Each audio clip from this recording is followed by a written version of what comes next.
राधा वल्लभ श्री हरिवंश। तो आज हमारा श्री धाम वृंदावन में है द्वितीय दिवस। तो आज हम अपना नाम जब काउंटर लेके निकल पड़ते हैं बाहर कुछ सब्जियां लेने, क्योंकि हम भोजन प्रसादी स्वयं घर में इस समय बना रहे हैं।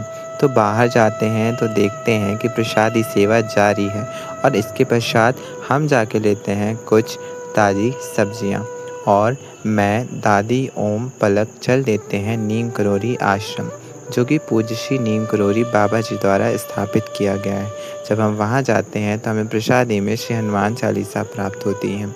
और ये दर्शन कीजिए आप पूज्य श्री हनुमान जी महाराज के, जो स्वयं बाबा ने विराज किए हैं। इसके बाद हम दर्शन करते हैं सीताराम महाराज के, जिनकी दर्शन की छवि ही अत्यंत दुर्लभ है, और पूज्य श्री बाबा की समाधि स्थली की। यहाँ का वातावरण इतना आध्यात्मिक और शांति वाला है कि कई बड़े बड़े साधक आके अपना मन शांत करने का प्रयास पूज्य बाबा की समाधि स्थली में अवश्य करते हैं। और ये रहे पूज्य बाबा, ऐसे लग रहा था मानो सचल ही हों। तत्पश्चात दोपहर में हम हम चल देते हैं दर्शन के लिए। तो सबसे पहले हम पहुंचते हैं अपने प्रिय राधा वल्लभ लाल जी के मंदिर। इसके भी पहले हम जाते हैं उनके प्राचीन मंदिर, जहाँ पे हमारे श्री हरिवंश महाप्रभु विराजमान हैं और जिन्होंने इस मंदिर का निर्माण आज से पूर्व 500 वर्ष पहले करवाया था। इसके ही बगल में हमारे पूज्य श्री राधा वल्लभ अभी वर्तमान में विराजमान है। तो यहाँ पे हमें एक बंदर मिल जाता है शैतानी करता हुआ। और जब अंदर जाते हैं तो पूरा श्रृंगार आज श्वेत था। क्यों? क्योंकि आज प्रियालाल का शरद उत्सव है, अर्थात श्वेत, पूरा मतलब जो निकुंज है श्वेत वर्ण में रहता है। उसी भाव से पूज्य श्री राधा वल्लभ लाल जी का मंदिर भी श्वेत वर्ण में ही है। इसके बाद हमें दर्शन होते हैं थोड़ा प्रतीक्षा के बाद अपने प्रिय किनके, पूज्य श्री राधा वल्लभ लाल के। तो आपको क्या करना है, कमेंट सेक्शन में राधा वल्लभ श्री हरिवंश अवश्य लिखना है। तो दर्शन कीजिए हमारे प्रियतम राधा वल्लभ लाल का।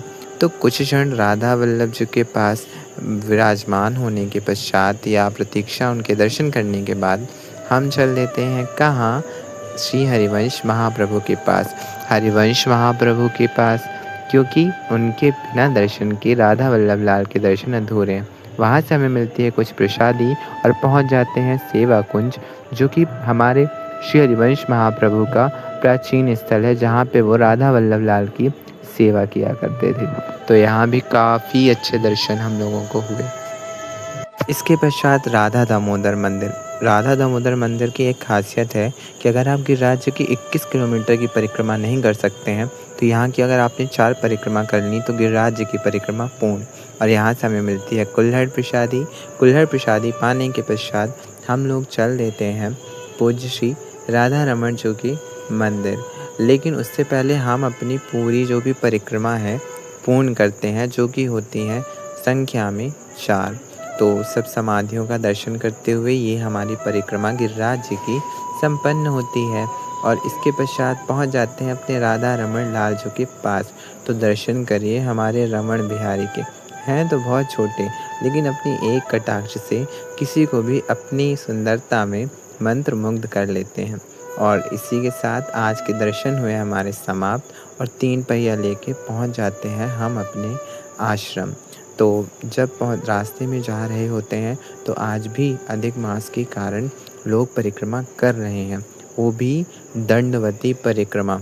हमारे तो हिम्मत नहीं होती, किंतु इन्हीं के श्री चरणों में जो भक्त हैं प्रणाम करते हैं। तत्पश्चात हम लेते हैं कुछ काउंटर और थोड़ी सी लिट्टी चोखा। किसके लिए? अपनी प्रियालाल की प्रसादी के लिए। बाकी खिचड़ी प्रसादी तो हम घर में बनाते ही हैं, क्योंकि वही बना के पाते हैं। इसके बाद इनको लेके हम चल देते हैं घर की ओर और आज का दिन हो जाता है समाप्त। श्री हरिवंश।